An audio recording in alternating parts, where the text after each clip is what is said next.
let's take a look at the Arba Kosot. So we're all familiar with the idea of the theme that seems to run through the Seder of everything being in fours. That is not so clear. For example, for Manishtana, so if you take a look at the original Nuschaot of the Mishnah, there are only three questions, and maybe it turns into five questions. When it comes to Arba Kosot, so as we're going to see in the shiur, perhaps it should be 5 cups and not 4 cups. Why do we have this idea of 4 cups? And also just mention one thing, which I'm not going to go too much into depth, but since yesterday, of course, was Purim, and something that I had mentioned when we talked about Ner Chanukah, there are 3 mitzvot that Chazal initiated as mitzvot of the mitzvot of Pirsum Hanes. Those 3 mitzvot are Ner Chanukah, Kriyat Megillah, and Arba Kosot. And as I mentioned back in Chanukah, for those people who remember, what's interesting is that they clearly come together as a set. Obviously, they were not necessarily initiated at the same time. Kriyat Megillah happened roughly around the time of the Purim story. Ner Chanukah, roughly around the time of the miracle of the Hashmonaim. When Arba Kosot was initiated, we really don't know for sure, but it's clearly that it happened sometime in the period of Bayit Sheni, in the Second Temple period. But exactly when, we don't know. However, at the same time, those mitzvot, so they are, as I said, lifirsum hanes, in order to make sure to promulgate the miracle that happened. But the venue is very different. When it comes to Kriyat Megillah, we talk about it in terms of the public forum. It didn't quite happen as much this year for other reasons as it normally does, but the idea is that you should be in a shul with as many people as possible, a very public statement of the miracle. On the other hand, you have Ner Chanukah, which is, while it's towards the public square, but nevertheless the focus is on the home. Ner ish uveito, right? A person and his home. So that is the venue for Ner Chanukah. And when it comes to Arba Kosot, so Arba Kosot is a personal mitzvah that every person, we're going to talk a little bit about this as well in a moment, but every person, then we can see this here in the very first source, that the Rambam says, Sidur Asiyat Mitzvot Elu Belel Chamisha Asar Kachu. When the Rambam in the 8th parak of Hilchot Chametz Matzah has a overview of the Seder, and in the overview he talks about the Arba Kosot as well, and then he says the first thing that you do here in the bold, B'tchila mozgin kos lekol echad ve'echad u'mevarech borei pri agafen v'omer alav kiddush. But that is the idea. B'tchila mozgin kos lekol echad ve'echad. Every person has their own set of Arba Kosot, and it's a personal mitzvah. And it seems as though, compared to the others, right? What miracle are we proclaiming in this by having the Arba Kosot? The idea, perhaps, is this notion that which we talk about in the Seder, that chayav adam lirot et atzmo ki'ilu hu yatsa miMitzrayim. What's in the other miracles? So the focus is on the tzibur. Perhaps the focus when it comes to Chanukah is on the family as being the unit by which the religion and the spirituality of Am Yisrael is passed from generation to generation. But here in Pesach, apparently Chazal felt that we have the national component. We are talking about Yetziat Mitzrayim on a national level. Perhaps we can even talk about the family level because of the Korban Pesach. Remember that this takana happened during the time of Bayit Sheni, and people are bringing their korbanot, and the korban is a family venture. But within that context, there is a need to emphasize the individual, perhaps because of the emphasis on Sipur Yetziat Mitzrayim, on talking about the Exodus, and because of that, this new mitzvah of Arba Kosot is being introduced as being and now we can talk about why 4 cups, and the simplest explanation from a halachic perspective is that the 4 cups are the anchor of the Seder. They really form the framework of what our Seder is all about. And we see this exactly in the Rambam, because basically there are 4 mitzvot that we're going to talk about in the Seder, and each one of them 4 mitzvot I shouldn't say 4 mitzvot, there are many more than 4 mitzvot, but 4 mitzvot which are focused on a text, and those texts become a place for a kos shel bracha. We're familiar with the concept of a kos shel bracha, when we have ceremonies, whether it's the ceremony of a wedding, the ceremony of a brit milah, when we want to indicate the importance of that ceremony, that receives a kos shel bracha, and that kos is gives us the importance of knowing that this is something which is out of the ordinary. So here in the Seder we have 4 cups because there are 4 texts which we are going to have. So the first one is, of course, and this is what the Rambam talks about in Halacha Aleph.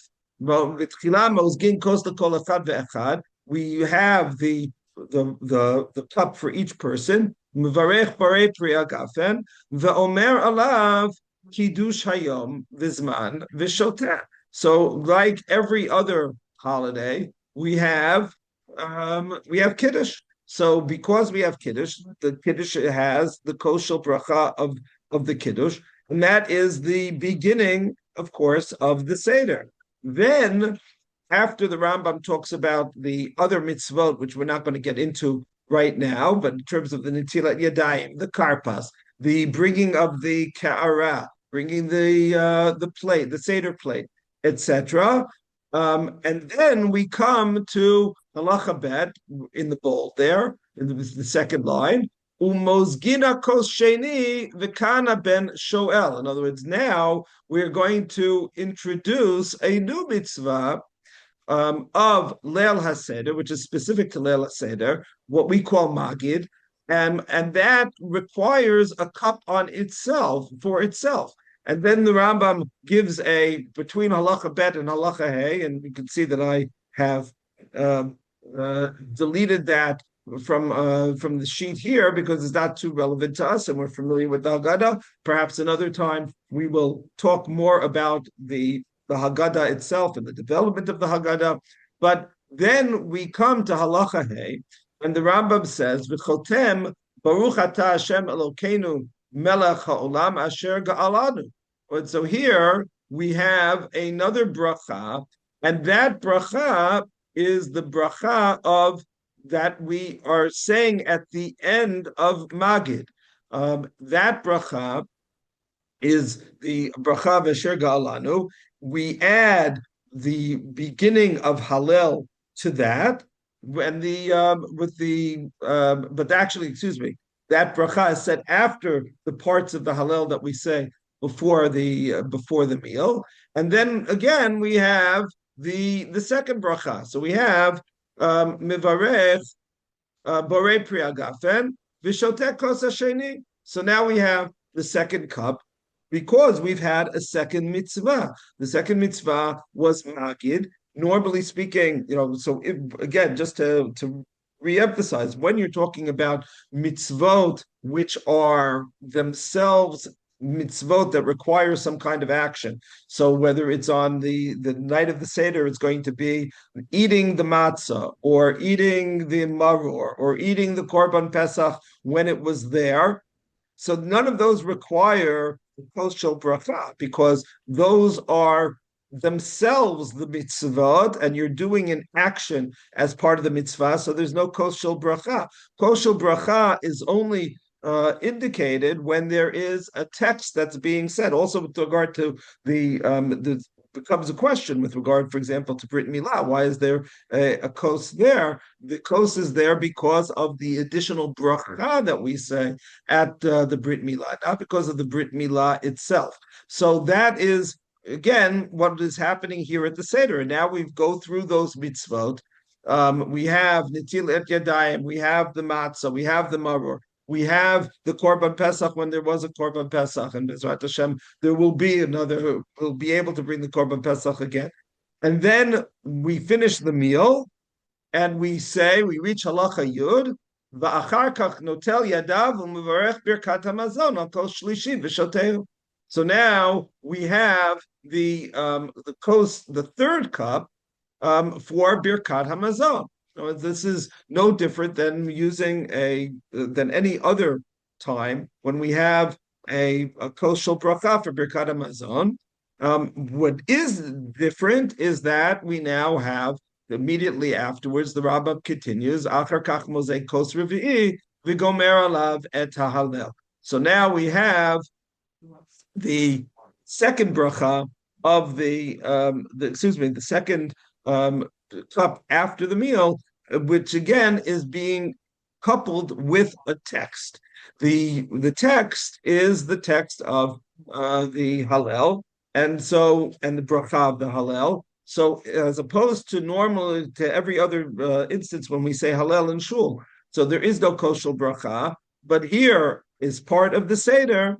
Chazal instituted a kos shel bracha for it. So if you ask, why are there 4 cups? So it's really very simple. There are 4 different texts of mitzvah, Kiddush, Haggadah, Birkat Hamazon, and Hallel. Each of them require a kos shel bracha, and those are the 4 cups. Now, we're going to come back to this in a few minutes, but I'll just sort of as a little bit of a spoiler that the Rambam now talks about a 5th cup, because the Rambam immediately after saying that after you've had your 4 cups, the Rambam says yesh lo limzog chamishi kos chamishi v'lo alav halel hagadol. So you should pour a 5th cup and say Halel Hagadol, Hodul Hashem Kitov, Kilam Chasto. That is that particular text. He says, because Arba Kosot. This 5th cup is not mandatory as the other 4 cups are. And we're going to again talk more about this in a few moments. But the cup, from the Rambam's perspective, and we'll see where the Rambam gets this from. It's not like this is, of course, for us the kos shel Eliyahu. That's where this idea that we pour that cup at that point of the Seder and we have it sitting on the table. But from the Rambam's perspective, it's a cup that you're supposed to drink from. In other words, if you're going to say Halel Hagadol, the Rambam is saying, then you have a cup and you drink a 5th cup. But it's not mandatory the way the other 4 cups are, because it's sort of an additional text that's being tacked on to the Seder. So then you'll only have, so if you decide to say it, great, then you'll have 5 cups. If you decide that you're not going to say it, you want to go to sleep a little bit earlier, so then you won't say it, you'll end up with your 4 cups. So that is, again, even the 5th cup is being attached to a mitzvah, and that mitzvah is the Halel Hagadol. Now, if we were to leave it at that, so we'd say there are 4 cups. However, it's clear And I think that we would all feel somewhat disappointed. I certainly would feel disappointed if we would leave it at that, because then there's no deeper meaning to the Arba Kosot. They're just Kosot Shel Bracha. And the truth is that already in the text of the Gemara, it seems that it's not so clear, and I will leave it open because every time I read it, and I've been reading it for many years now, every time I look at the Gemara, I question which came first. In other words, it's quite possible that we would have been left with Arba Kosot, or maybe we would have been left with 2 cups. In other words, we could have had Kiddush, we could have had Birkat Hamazon. By the way, the Sfardim, again, this is not the focus of the shiur, but there's a machlok between Ashkenazim and Sfardim as to whether you should make a bracha on coast number 2, Borei Pri Hagafen, and on coast number 4. The Sfardim, and this is an instance where the Ashkenazim follow the Rambam, and the Sfardim follow an Ashkenazic posek, in this case the Rosh. The Sfardim say basically that I made a Borei Pri Hagafen, that should cover any wine that I'm drinking from this point on until something occurs in the middle. In other words, basically, I made Kiddush, and the same way let's say on a Friday night, I make Kiddush, and I make a Borei Pri Hagafen, I can have as many cups of wine as I want during the meal. I'm not going to make another Borei Pri Hagafen. Then there's a break with Birkat Hamazon, and because Birkat Hamazon is a separate unit, I'll make a Borei Pri Hagafen on that separate unit, and that's the kos for Birkat Hamazon that we have all the time. And the Sfardim say the same thing holds true on the Seder. So I will make my Borei Pri Hagafen for Kiddush, and then I say my Makid, and I drink my second cup, but that's still connected bracha-wise to the first cup, and I don't have to make another Borei Pri Hagafen. And similarly, after benching, I made the bracha on Birkat Hamazon. I don't have to make another Borei Pri Hagafen on the Hallel. I'll just drink a cup without the Borei Pri Hagafen. The Rambam is of the opinion that the text that we're saying in between is considered to be a break in of itself, and therefore each of these texts, in this case the Magid, the Hallel, deserves not only drinking a cup but making a Borei Pri Hagafen as well, and that is of course the minhag of the Ashkenazim, as I said, one of those rare instances, where the Ashkenazic practice follows the Rambam and the Sephardic practice follows the Ashkenazic posek, the Rosh.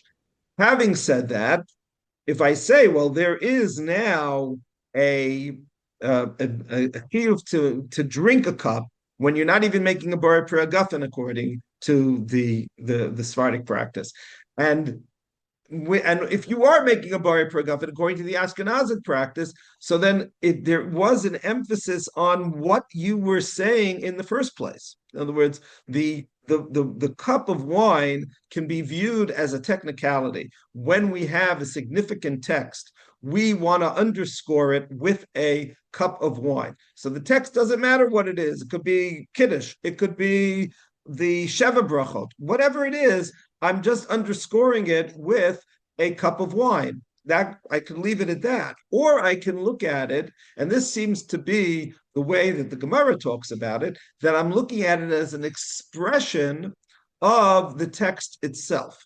And especially if I'm not talking about Kiddush, and I'm not talking about Birkat Hamazon, which normally have cups, but now I'm talking about the Magid, I'm talking about the Hallel.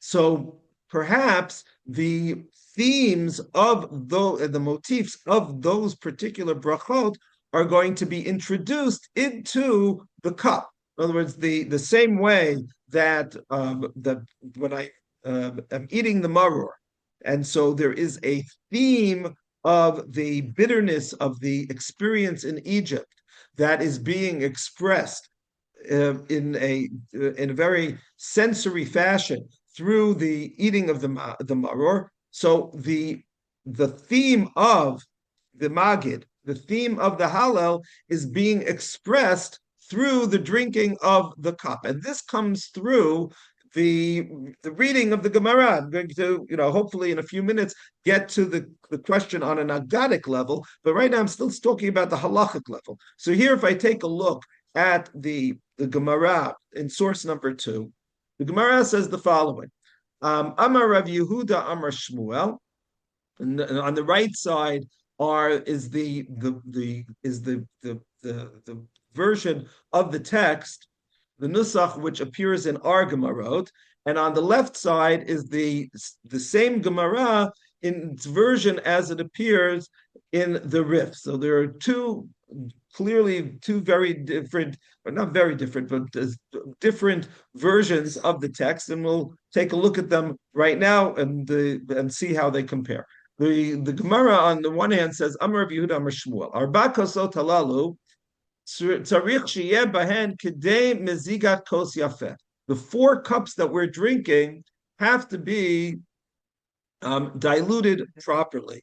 The Gemara, in the time of the Mishnah, the time of the Gemara, and this really goes back to the Roman practice, not because the wine was any stronger, simply because without distillation was only invented and introduced about 500 years ago. They didn't have distillation at the time of the Mishnah and the Gemara.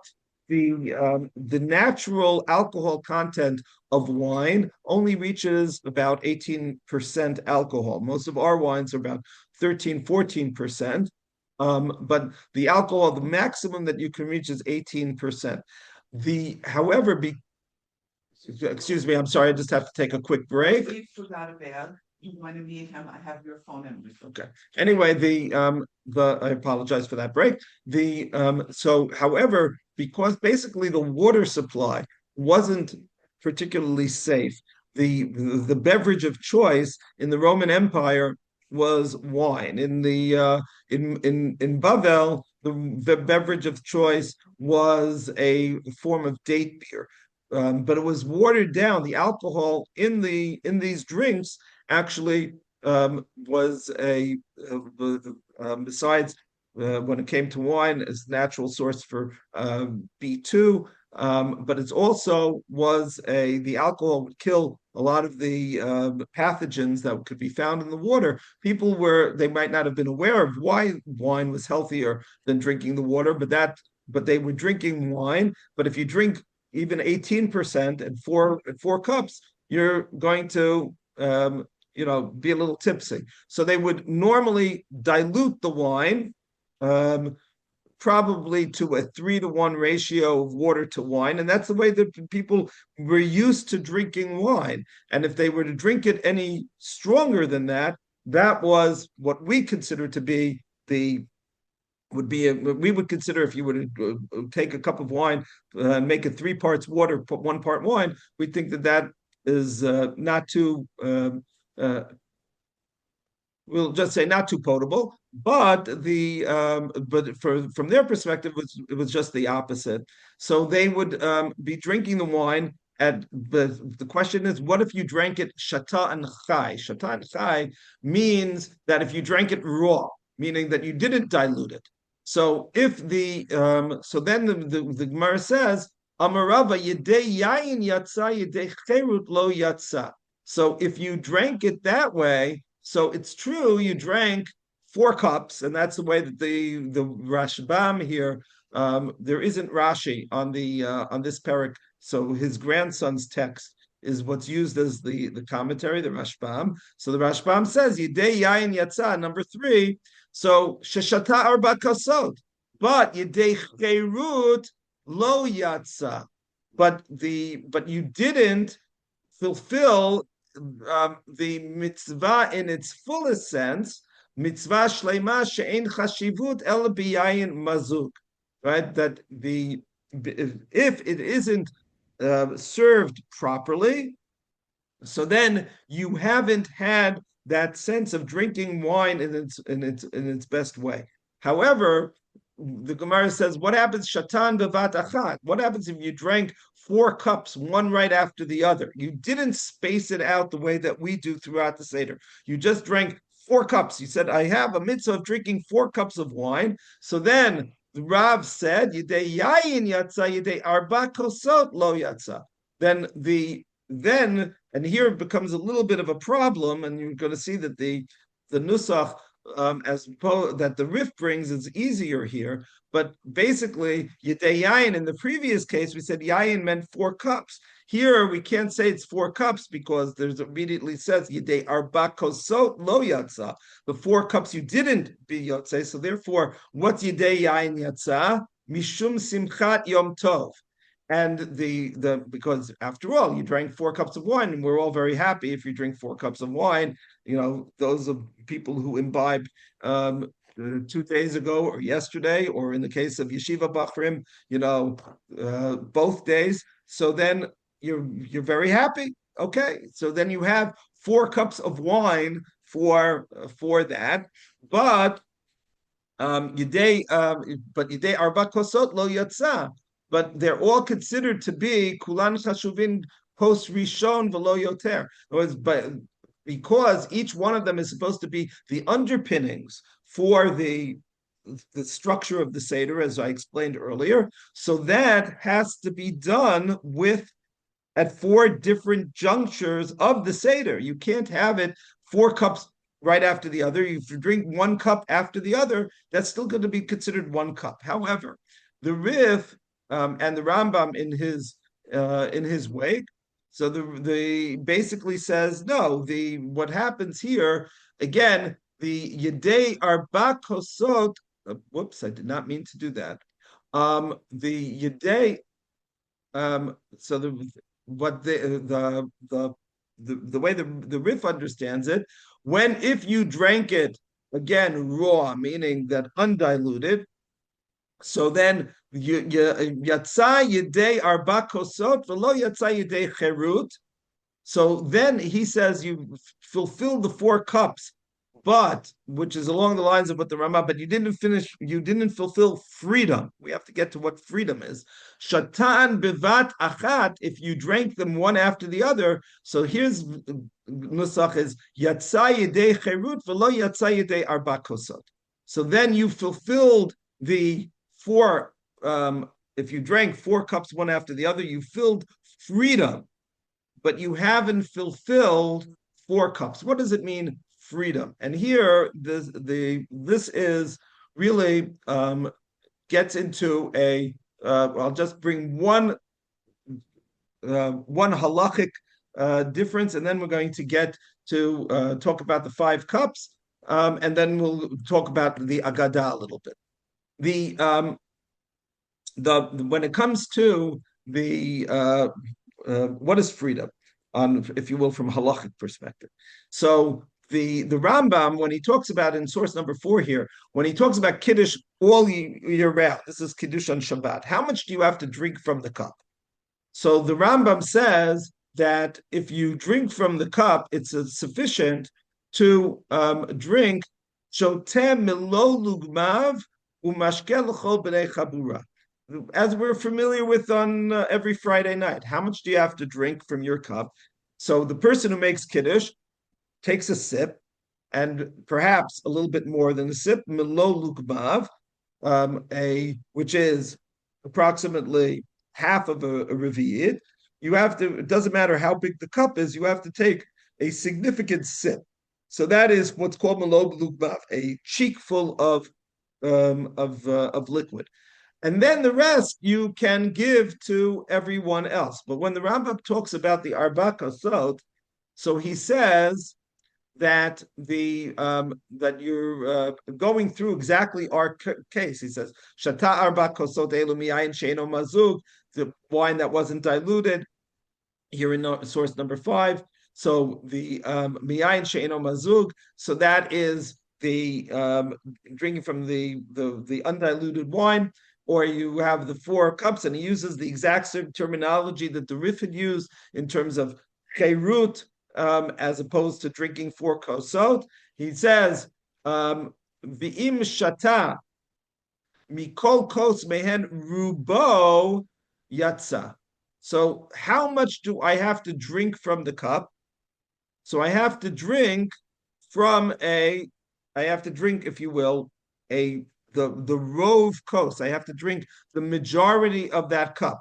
So it doesn't really matter. In other words, normally speaking, if for argument's sake, the speaking in milliliters, a cup of wine that you're supposed to have approximately. Okay, there's a bit of a machlokas, but let's say approximately 100 milliliters of liquid. Um, some say a little bit more, some say a little bit less. So it doesn't matter. I can have, let's say, that 100 milliliter cup, or I can have a 200 milliliter cup, or whether it's 4 ounces, 3 to 4 ounces, or 8 ounces, or if I have a chalice of 16 ounces of 400 milliliters. So it doesn't matter if I have that, whatever the size of the cup, if I take my mug and I make it, so on Kiddush, all I have to do is take a sip. That's it. I've had I'm Yotze, my Kiddush. It doesn't matter how big the cup was. But according to the Rambam, if I have a Leila Seder, and this is something to think about at our Seder, it's not enough to just take a sip of that wine. You should be ideally drinking the majority of that particular cup. So if you decide to use the kos shel Eliyahu as your kos shel yain, you're going to drink a lot of wine. And why is that? Because it's an expression of the freedom, the redemption, which we're saying. So, and getting back to what I said earlier, it makes a lot of sense. In other words, we're connecting it now to two texts that celebrate freedom. One text that celebrates freedom is, of course, the Haggadah itself. Chayav kol adam lirot et atzmo shu yatzam min Mitzrayim, and that each person has to see themselves as leaving Egypt, discussing and speaking of the experience that each and every one of us would have felt at that time leaving Egypt. So therefore, that is translated into the cup that I'm drinking for that bracha. It's a cup of freedom. Similarly, for Hallel, it's a cup of freedom. And you drink deeply from that cup. That is the idea. What's a bit of a chiddush here, I mean, that's also a chiddush, but beyond that chiddush is that I take a text like Kiddush, I take a text like Birkat Hamazon, and basically I say that this freedom is embodied in that cup, even for those mitzvot as well. When I'm making the Kiddush of the Seder, it's not just the Kiddush of every Friday night, of every Yom Tov. It's the Kiddush of the Seder. And because it's the Kiddush of the Seder, that cup also becomes transformed into a cup of Geula, a cup of freedom, and I have to drink of it. Similarly, when it comes to Birkat Hamazon, the entire meal that I just had wasn't just another Yom Tov meal. It was the meal of the Seder. It was the meal of the matzah. It was the meal of the maror. It was the meal of the Korban Pesach. That mitzvah, those mitzvot, are impact on the Birkat Hamazon as well. And when I drink the cup, I'm drinking the cup of Cherut. I'm drinking the cup of Geula. Similarly, when I drink those cups, I'm not going to look at the sources inside because I want to get into the Agadic section we only have about 20 minutes left. So, and I want to get into that as well. But when it comes to the leaning, the haseba that we have on those cups, so those cups of wine have to have the leaning attached to them as well. I'll just mention that the Gemara has a little bit of a question. And again, it reflects the nature of the Seder itself. The Gemara says, there's a question: do I have to lean for the first two cups or for the second two cups? Why do they even ask that question? Why not every cup? Because at a certain point, explain why you don't do it for the first two cups, according to that opinion, is because we're not free men yet. We're not free people. We haven't left Egypt. We finish leaving Egypt, as it were, when we're eating the Korban Pesach. Until then, we're in the process. So therefore, you don't need to lean at that point. Whereas the cups themselves don't express the freedom according to that opinion. So And so even though we do lean for all of the Seder, but we should be understanding that what we're that leaning, that haseba that we're incorporating into the four cups is an expression of the four cups themselves being cups of Geula. So while they are the cups of Birkot Mitzvah, as I said at the beginning of the shiur, we have entered a new thematic territory by introducing the idea of Geula into the cups themselves. This is a bit of a chicken and egg question.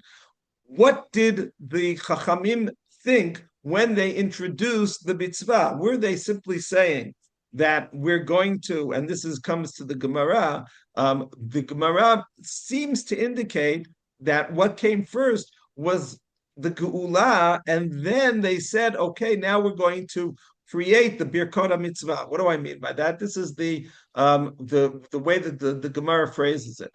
And here too, we have two versions. One, which is the version as appears in front of us, and one is the version as the Rif had it, and which is more important for the fifth cup than it is for this particular line. But let's take a look on the right side as what the Gemara says in our text. Amr le Rava Arba Kosot takinu Rabbanan derech cherut kol chad v'chad navid be mitzvah.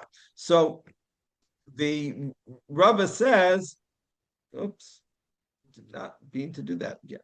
The Rabbi says that the Chachamim felt, oh, we're going to have four cups in order to express the freedom, and then what we will do is place them in the proper points of the Seder. Was the theme, at least the expression of Rav was that the theme of freedom came first.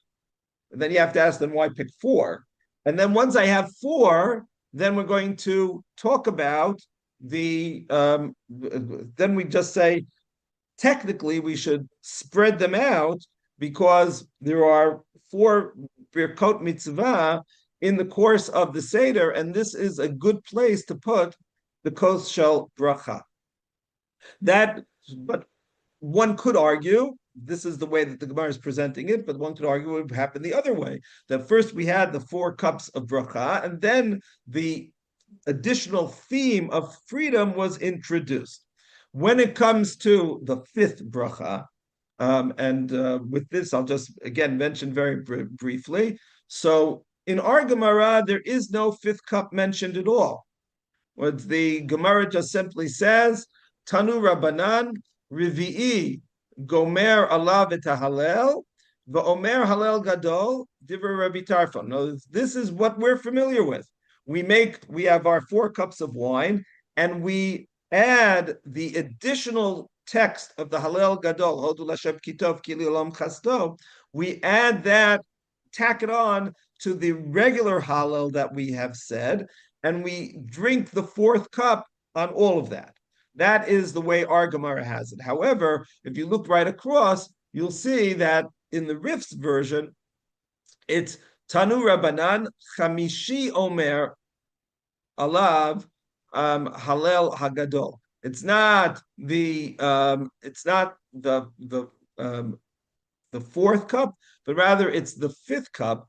And again, it's because we're having this new mitzvah of having it. I'll just say, and this could be a full shiur of its own right, the development of this.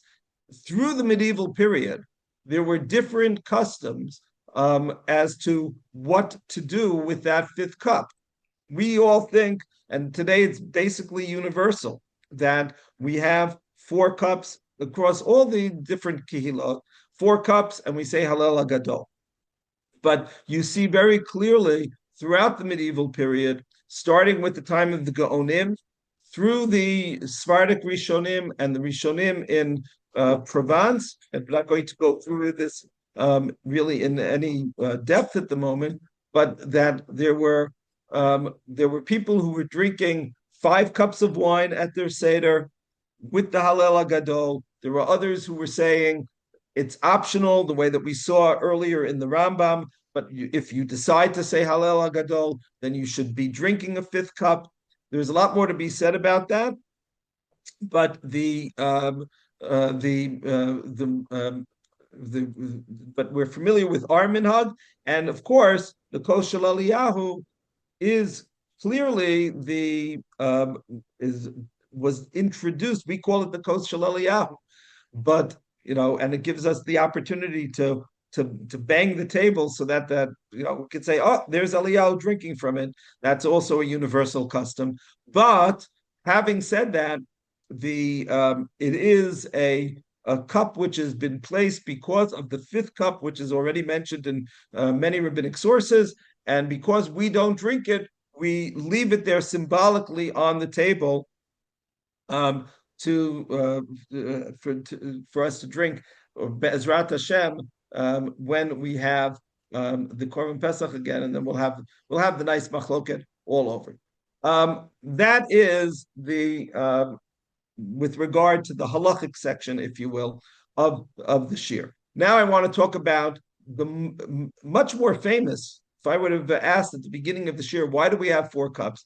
So without knowing it, I think most of the people who are attending right now would have said what the Yerushalmi gives as one of the reasons for the Arba Kosot, namely that the 4 cups are attached and are symbolic of, and let's take a look at the Yerushalmi here. And there are, if you have the text in front of you, you can see that it's really the good. I'm able to get the Hebrew and the English together. So you can also look at the English translation. Basically the Yerushalmi gives 4 Agadic reasons for this, for the mitzvah of Arba Kosot. And the Yerushalmi asks, Minayin Arba Kosot, what is the source for having 4 cups of wine? Now, if you ask me, and this is only my reading of the Yerushalmi, it's the difference, it's sort of the opposite of what I said earlier in terms of the Bavli. The Bavli had said the Chachamim had been mitakein 4 cups of wine because of cherut, because of freedom. And now, once we have those 4 cups, we're going to attach them to 4 segments, 4 brachot of the Seder. The Yerushalmi, if my reading is correct, goes in the opposite direction. Minayin la'arba kosot. We already know we have 4 cups. And perhaps it's because of the 4 cups for the brachot, but now can we give a deeper midrashic, agadic type of explanation so that it's not simply a technical mitzvah that is being fulfilled, but rather that there is a deeper thematic attachment to those mitzvot. And there are 4 different opinions, and I think the 4 opinions are very important, even though normally speaking, we only talk about the first one. Rabbi Yochanan says b'shem Rabbinaya, one of his Rebbeim. Rabbi Yochanan is the one of the greatest Amoraim in Eretz Yisrael, perhaps the greatest Amoraim in Eretz Yisrael. And he quotes his Rabbi Benaya, Keneged Arba Geulot. Note, he doesn't say Lishonot of Geula. He doesn't say 4 different expressions of Geula. And of course, we're familiar with those as well. V'hotzeti etchem, v'lakachti etchem, v'hotzeti v'hitzalti v'ga'alti v'lakachti. That these 4 expressions, each one of them is a cup, but he uses the term geula, and that's I think very significant, and we'll come back to that in a moment. Why I think that's significant. The 4 redemptions, not the 4 languages or 4 expressions of redemption. That is Rabbi Yochanan. Now, fine. As I said, we'll talk a little bit more about that in a moment. Rabbi Yoshua ben Levi, opinion number 2. What does Rabbi Yoshua ben Levi say? Rabbi Yoshua ben Levi says, "Keneged Arba Kosot shel Paro." The 4 cups of Paro, meaning the 4 cups of in the dream of the butler, the Sarha Mashkim, the that there are 4 times that the word kos appears in those dreams. Okay, that's what maybe now we understand why Rabbi Yeshua ben Levi didn't quite make it into prime time. Why is that significant? Why should we even care that it just happens to be that there were 4 cups of wine? Now, this is, as I said before, when I read the Yerushalmi is saying, I know I already have 4 cups of wine. I'm trying to attach meaning. I can't believe anyone made a takana. You could argue that they saw the 4 geulot and they said there should be 4 cups. I'll get that. But to say that there were 4 mentions of a cup of wine in the dream of the butler, and therefore we're going to have 4 cups of wine in our Seder, that I think is a little bit of a stretch. If I already have the 4 cups and then somehow I'm going to attach meaning because of the 4 cups of the butler, that I'm willing to posit, and we'll talk about that more in a moment. But let's just see the next opinion. Rabbi Levi, not Rabbi Yoshua ben Levi, but Rabbi Levi, he says, Keneged Arba Malchuyot. The 4 cups of wine are there in order to represent the four foreign powers, that the 4 kingdoms that have stood up against the Jewish people, and those are different people will tell you that's based on the dream of Nebuchadnezzar in Sefer Daniel. But exactly which are they? Are they the Babylonians, the Persians, the Greeks, the Romans? Let's say those are the 4. Okay, that in other words, it's not referring to Egypt anymore. It's starting with the Babylonians, and then we have to deal with the Persians, and then we still have to deal with the Persians. And then we have the Greeks, and then we have the Romans, and we're still, from a Jewish perspective, we're still dealing with Rome. Rome becomes Christianity, etc. But the idea is those are the 4 malchiot. Again, to say that we have 4 cups of wine because of 4 malchiot, 4 cups in our Seder that we're talking about it's a bit of a stretch. But if we have the 4 cups because of a different reason, because of the halachic reason, then we can try to give some meaning. Finally, Rabbanan Amre, it's because Keneged Arba Kosot Shel Puranut Shakadosh Baruch Hu Atid Lashkot Et Umot HaOlam, that there are 4 cups of wrath, of punishment, that God will force the nations of the world to drink in the future. Ukinegdan, skipping the proof text, which we'll take a look at in a minute, that the same way that the non-Jews will have to drink 4 cups of wrath, of punishment, in the future God will give us to drink Lahashkot et Israel Arba Kosot Shel Nechamot. We will drink 4 cups of salvation and of comfort. The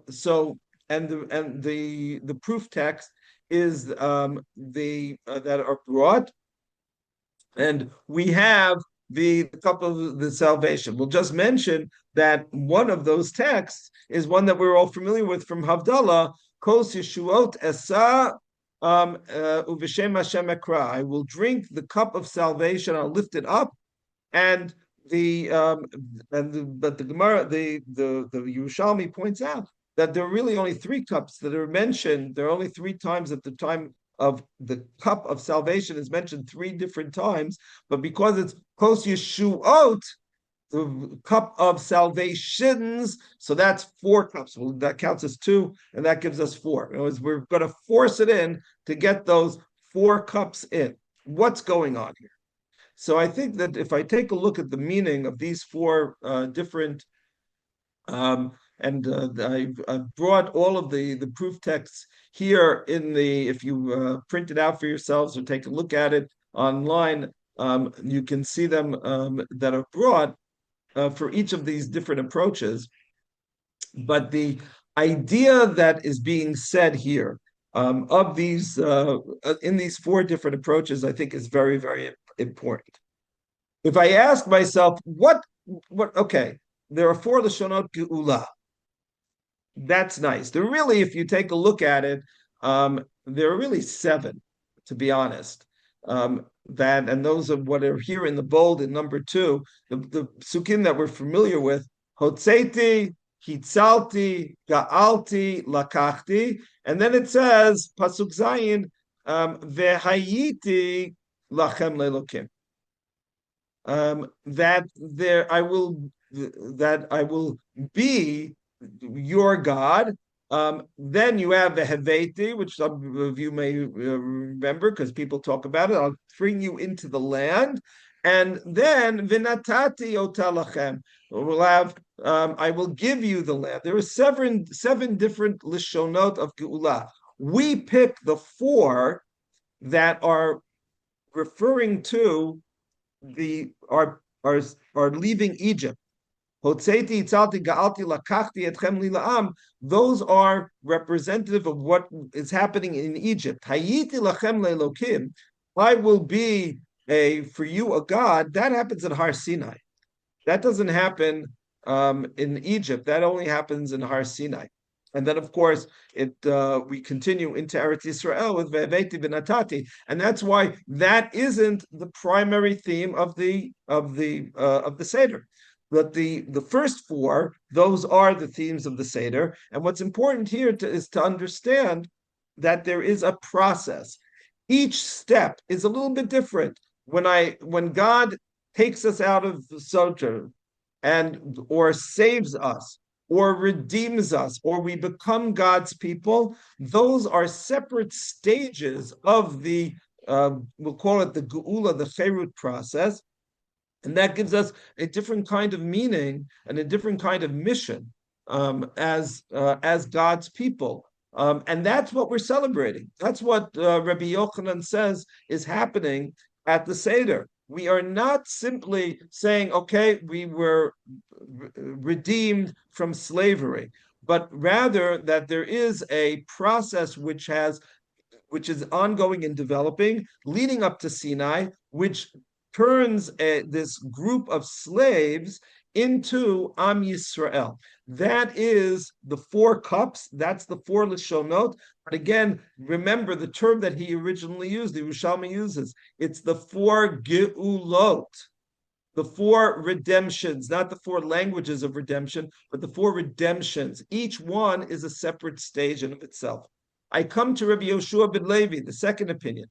Rabbi Yoshua ben Levi, and as I said, it seems it's nice that Koshel Paro is mentioned 4 different times. That's very nice. Why is that significant? So in my reading of Rabbi Yoshua ben Levi tells Rabbi Yochanan, as it were, what you said is very nice and it's very true, but it is somewhat short-sighted. Where should we begin our celebration? Where should we begin our commemoration? We should begin it with the beginning. What is the dreams of the butler? The dreams of the butler is when Yosef is going to leave the prison, go to Paro, and the entire story of the Jewish people in Egypt begins at this moment. Until then, there's one Jew who's a slave, one Jew who's imprisoned. The story of Am Yisrael in Egypt begins with the cups of Paro, and that is basically what we are commemorating. That's what we're celebrating. We are saying, Rabbi Yoshua ben Levi says, at our Seder, we zoom out. We don't just look at the 2-year process that it takes to leave Egypt. We ask ourselves, why were we in Egypt in the first place? What was the significance? We think of the Brit Ben Abtarim. We think of God seeing the entire process from the very beginning. When, from Yosef's perspective, or Yaakov's perspective, there is just something limited to the family, we understand in hindsight that this was a national process which was being put into motion, and that is what we are commemorating. That's what we're celebrating, and that's why Rabbi Yoshua ben Levi says there are 4 cups, because 4 cups of wine are mentioned in that initial dream. That's the meaning of the Seder. The subsequent opinions, Rabbi Levi and the Chachamim basically tell Rabbi Yochanan, they tell Rabbi Yehoshua ben Levi that we can zoom out even further than that. Whereas Rabbi Yochanan is focusing on the Exodus in of itself. Rabbi Yehoshua ben Levi is focusing on the entire process of the Jews being in Egypt and the subsequent redemption. Rabbi Levi says at our Seder we have perhaps because of Jewish history, we are able to look at the Seder as being representative of what Jews have lived throughout the millennia. We have gone through not just Egypt, we've gone through Bavel, we have gone through Persia, we have gone through the Greeks, we have gone through the Romans. We can add to those four cups now. We have gone through the Muslims, we've gone through the Nazis. We have gone through all sorts of enemies throughout history, and here we are celebrating our Seder. This is, in effect, the idea of the Arba Kosot. Our Seder, and I think that in many of us, when we celebrate our Sedarim, we talk about this with our children. We don't just focus on what happened in Egypt. We talk about what Jewish history says. When we say Shvo chamatcha al hagoyim asher lo yidaucha, so pour out your wrath on the nations around us. That is also part of our Seder. And the Chachamim say, the Rabbanan come and say that even Rabbi Yehoshua ben Levi's theme of the survival of Jews throughout history, that in of itself is also a little too short-sighted, because we have to be thinking not only of current Jewish history, not only, if you will, in my own family, we have a minhag to sing Hatikva at the end of the Seder. That is Rav Levi. It's representative of the Arba Malchuyot. We are here, the Tikva has continued, but even so, we also have to, I guess, sing Ani Ma'amin as well, which is also another minhag that we have at the Seder, because we're not only looking at the history of Jewish history throughout, we're also looking at our end game, and our end game is Yemot HaMashiach. And then we talk about the four cups of wrath that God is in the future going to force the non-Jews to drink, as well as the four cups of Geulah that we have to drink. And that's why we're going to find those psukim, those four cups, and make that part of our Seder as well. So there's a lot more to be said. And I mentioned minhagim at my Seder, and one minhag in my shiur is that I go overtime, so I apologize for going those extra 3 minutes. And anyone who wants to be in touch with me, I'll be very happy to expand on any of the points that I've raised here. I wish you all a good Shabbat,